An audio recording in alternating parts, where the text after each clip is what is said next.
Good morning, everyone. My name is Andrew Hall, but you may call me Dr. Kennard. This is the Disappointed Cat Morning Show, Conspiracy Theories. Thank you, Internet.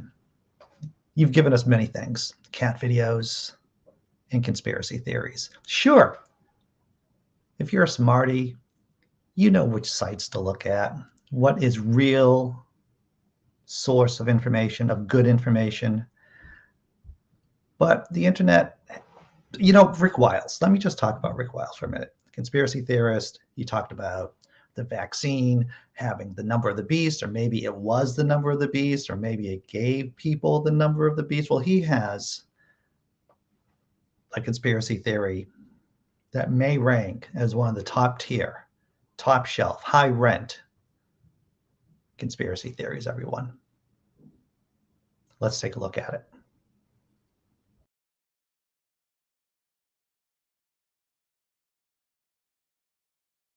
This is a global coup d'etat by the most evil cabal of people on the planet in the history of mankind.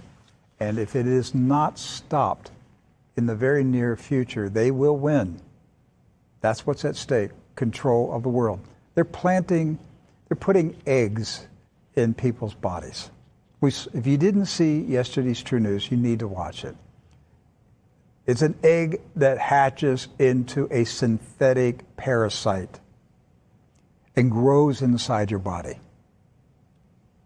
This is like a sci-fi nightmare, and it's happening in front of us.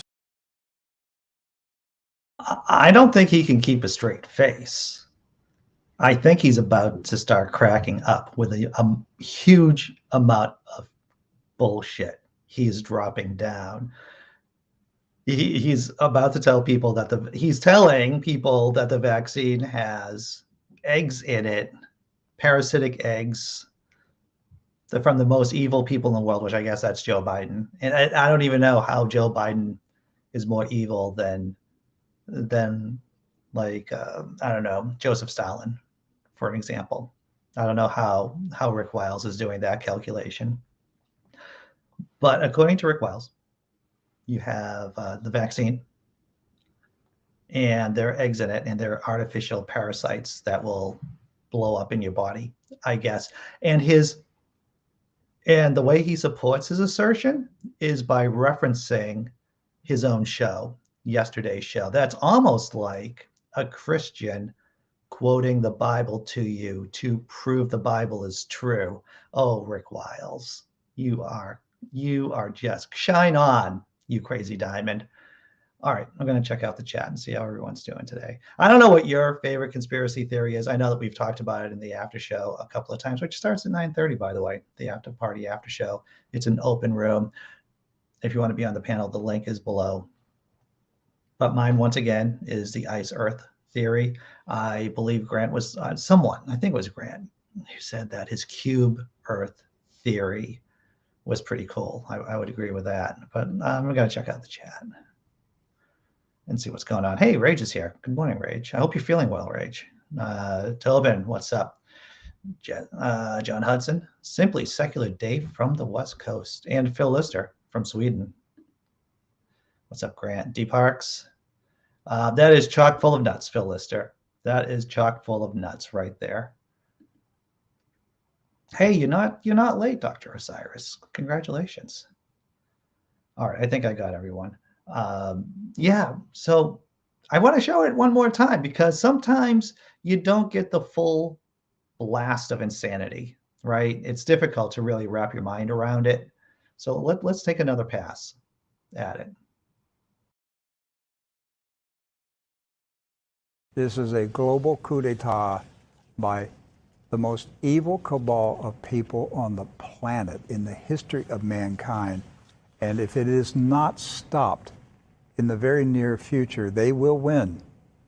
That's what's at stake, control of the world.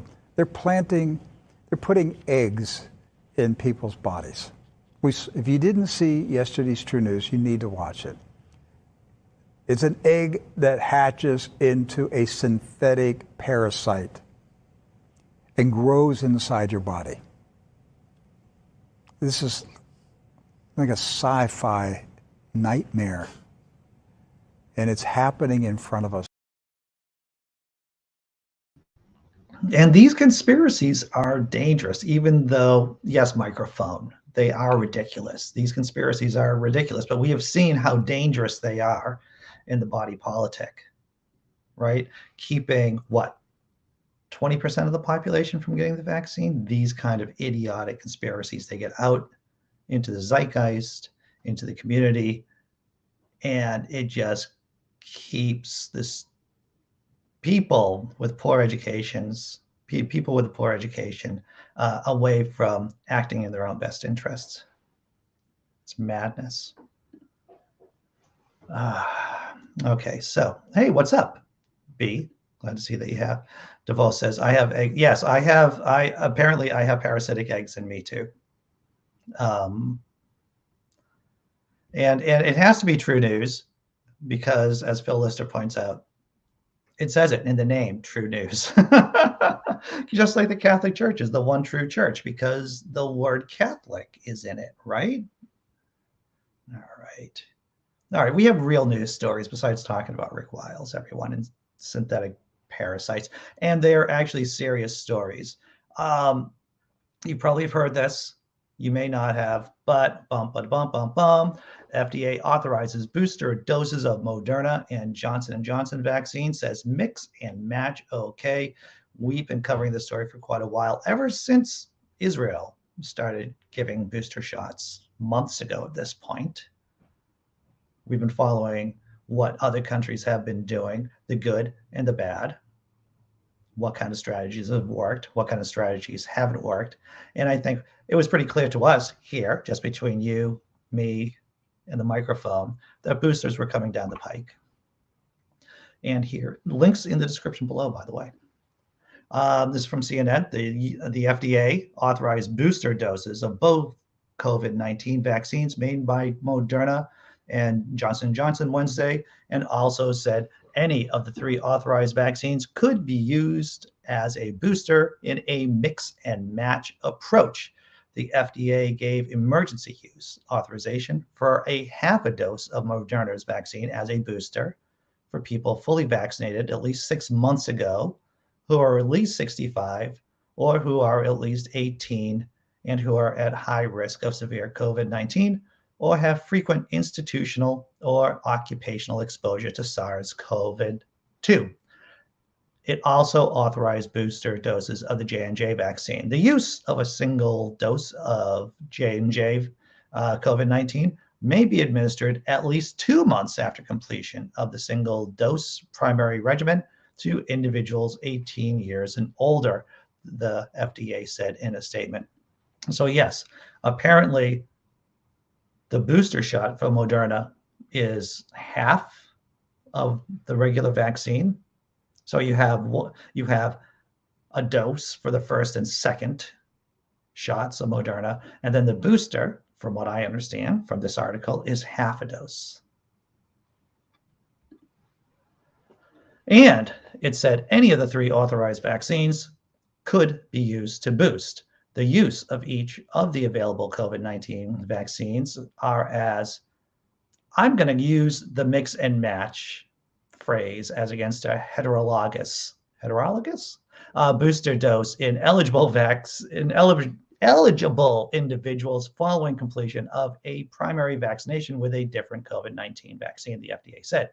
To clarify that a single booster dose of Pfizer-BioNTech COVID-19 vaccine may be administered at least 6 months after completion of the primary series to individuals 18 through 64 with frequent institutional or occupational exposure to COVID-2, it added.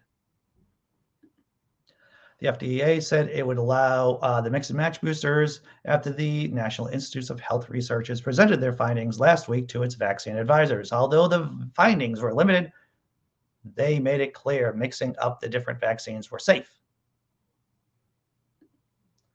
So, look, that last panel isn't going to tell us anything we don't already know. So if you need a booster, go out and get yourself a booster if you're here in the States. That's it, right? That seems pretty straightforward, right? Even though there might be there are no parasites microphone. You keep talking about Rick Wiles saying that there are parasites, synthetic parasites in the COVID-19 vaccine, but there aren't any. No. So good news about booster shots, everyone. And maybe you get yourself a flu shot. Maybe you pair your flu shot around the same time as your booster shot. I don't know. You should talk to your doctor. But I know I'm hoping to get my flu shot and a booster shot pretty soon. That's what I'm going to try. Rage says, I have started to believe that the anti-vax narrative against COVID is Allah striking the death blow to Jesus. You know, conspiracies have been used to achieve political gains many, many times in history. I'm not even going to talk about the Russian Revolution right now, everyone. I'm going to talk about one of the rebellions against British rule in India. There was a conspiracy theory amongst the military, amongst the troops, the native Indian troops that the British were using, that the cartridges used in their bullets, in their rifles, were actually coated with cow fat. And as many of you know, Hindus, folks who hold on to Hindu as a religion, they believe cows were sacred. I believe that was it. And so what happened, of course, that conspiracy helped create an insurgency amongst the military in colonial India. There was also a bunch of conspiracies. Yeah, I am going to talk about the Russian Revolution for a minute. There were a bunch of conspiracies about the Tsar and about his wife, the Tsarina, that helped fuel tension, political crisis within the Russian Empire in 1917, 1916, 1915. So conspiracies, yeah, they carry a lot of political weight. And people use them for political ends. It's no surprise for us. All right. Should we be worrying about boosting while a majority of the work haven't had their first dose? That's a good question. I'm glad that you asked that to us. In my personal opinion, if my life is going to be saved, or if my immunity is going to go down over time, then I personally, for purely selfish reasons, would want to get a booster dose. And people who have the J&J vaccine, that single dose, excuse me, they're in the trouble bubble. The FDA is recommending a booster shot only 2 months after they get their first shot. So in terms of alleviating misery, people getting COVID, then I'd say, yeah, I think getting booster shots is pretty good, right? I think that's positive because when you get your booster shot, you're more resilient against COVID-19, and there's less chance of you spreading it around to people who are immunocompromised. Just my own personal thoughts on that, everyone. That's me. The Swedish Carlsberg Institute say the best combination is Pfizer plus Russian Sputnik, but Sputnik is not approved in Europe. That's interesting. I didn't know that about the institute over there in Sweden. Phil, thanks for sharing that. I'm sorry, I'm trying to catch up with the. Hey, what's up, Sammy? Glad to see you there. Oh, for those who don't have access, well, that's criminal. There's no reason why, especially in industrialized societies, that people don't have access. For people overseas, once again, it's not binary, everyone. And this is the thing that's important to remember. It's not binary because there are enough resources for everyone in rich industrialized countries to get the shot, and there's enough for everyone around the world to get their shots too. It's a question of political will. It's a question about whether or not rich countries want to get those vaccines out into the bush, into wherever they need to go, into the jungles. Yeah. I don't think it's either or. It's about political will. You can do both. It is possible to do both. I see what you did there, Dee. There are no parasites, but there may be symbiotes. Yes, an alien reference there. Okay, I think I caught up with everyone. What are the timeframes? I know for AstraZeneca, and we covered this a number of times. on the show, Israeli information came out that it started waning significantly, I believe, after 6 months.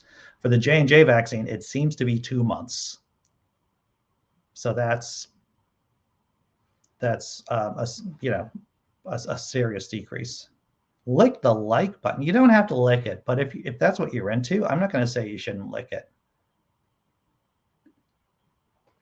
Well, the thing is, I'm not going to start talking about natural immunity, right? Because it's foolish to think that natural immunity, that you should just get the COVID, you should just catch the virus as against to getting vaccinated, right?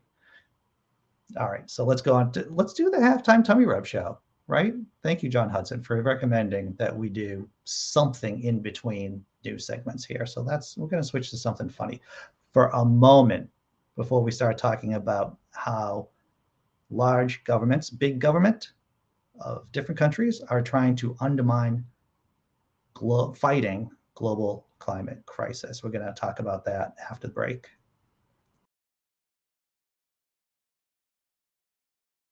A demon spawn that has two paws, who loves to shit into a box with fluffy fur and the eyes of a biter. I'm a small tiger.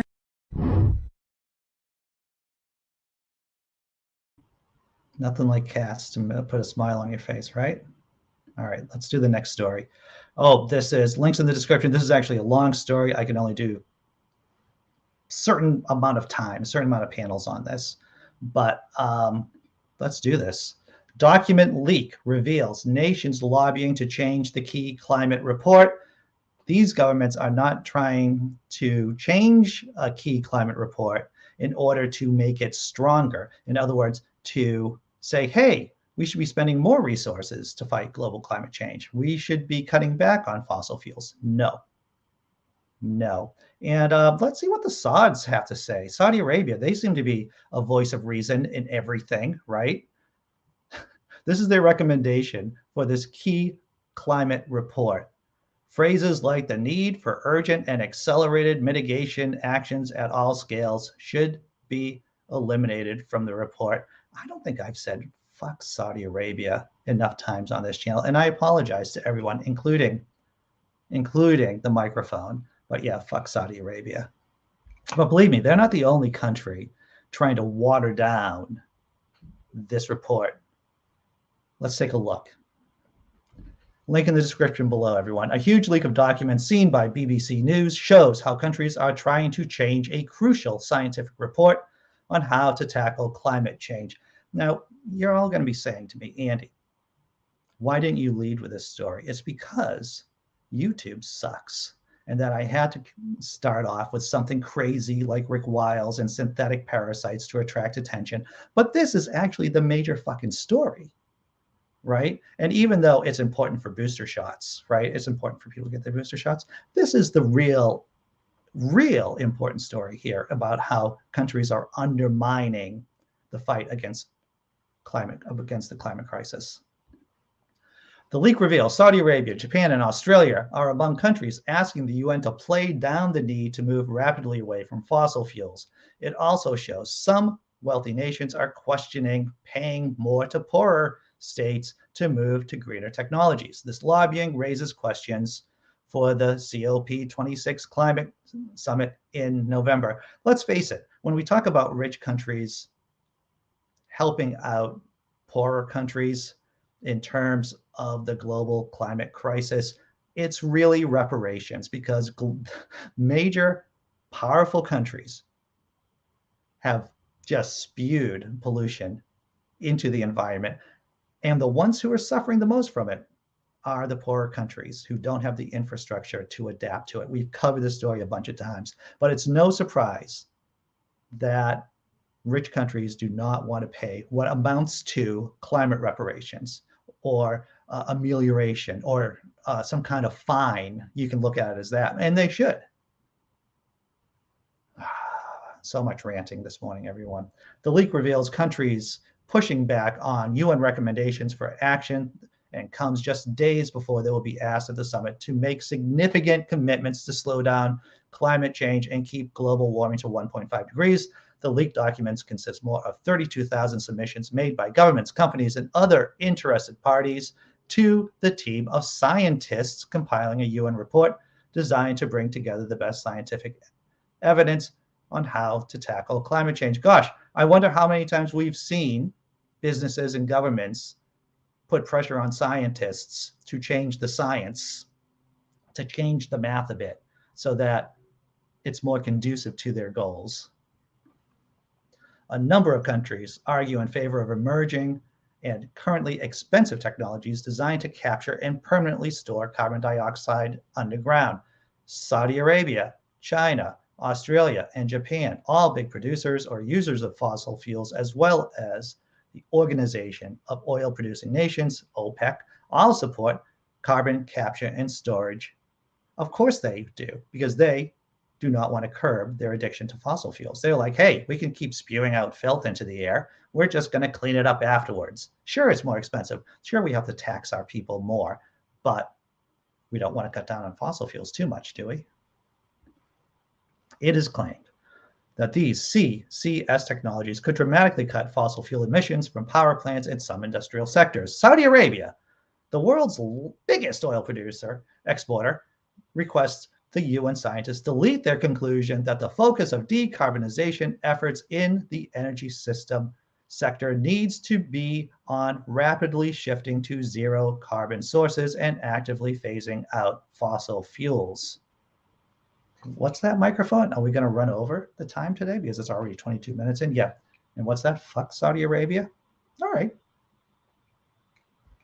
Let's continue. Argentina, Norway, and OPEC also take issue with the statement. Norway argues the UN scientists should allow the possibility of CCS as a potential tool for reducing emission from fossil fuels. The draft report accepts CCS could play a role in the future, but says there are uncertainties about the feasibility. It says there is a large ambiguity in the extent at which fossil fuels with CCS would be compatible with the 2 centigrade and 1.5 centigrade targets set out by the Paris Agreement. Now, you may say that it's all about fossil fuels, and I wish I could look at there's just, this is an important part here. I wish I could go to the comments, but this is the important part. It isn't just the fossil fuel industry that's trying to force scientists to change this paper. I'm going to say something controversial. It's big meat. You've heard of big oil? Well, this is big meat. Yeah, keep your porn jokes for the after show, everyone.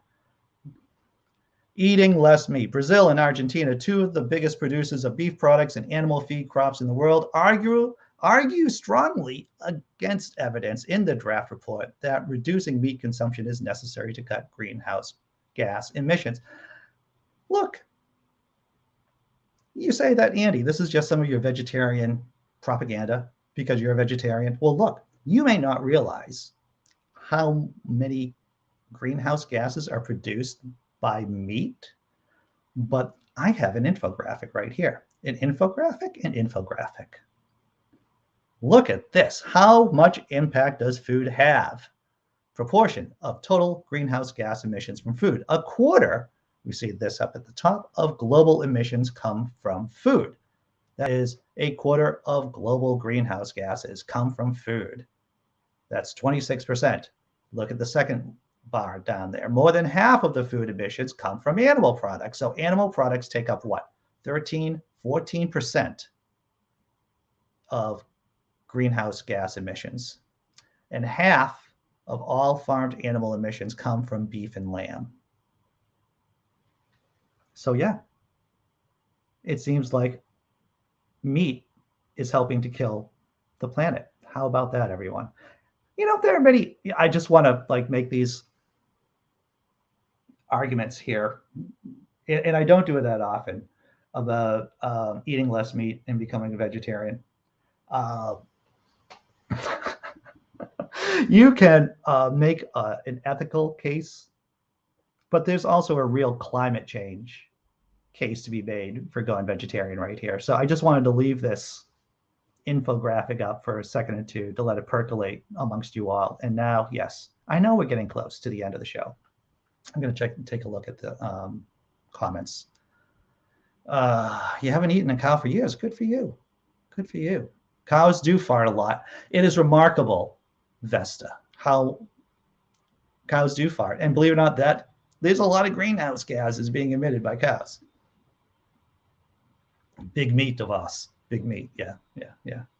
All right. So you know what? I'm going to have to start closing out the show because we're doing the after party after show at 9:30, which is less than 4 minutes away. We covered a lot today, everyone. I jammed a lot in there. I talked about Rick Wiles, conspiracy theorist. We talked about the COVID booster shots. And of course, we talked about the dangers of big meat. Let's do something funny.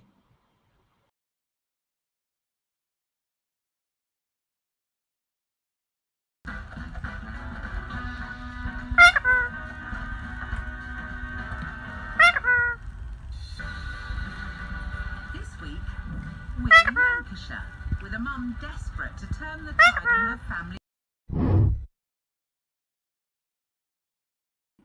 That cat, that parrot. How can you not smile at that? That parrot's just screwing with that cat. All right, everyone. 9:30, less than 3 minutes away. We're doing the after party after show. Thanks for watching. Once again, no ads on this channel, at least in the newest videos, right? For the last few months, no ads. All by your support. Thank you for supporting the channel. I'll see you at 9:30, everyone.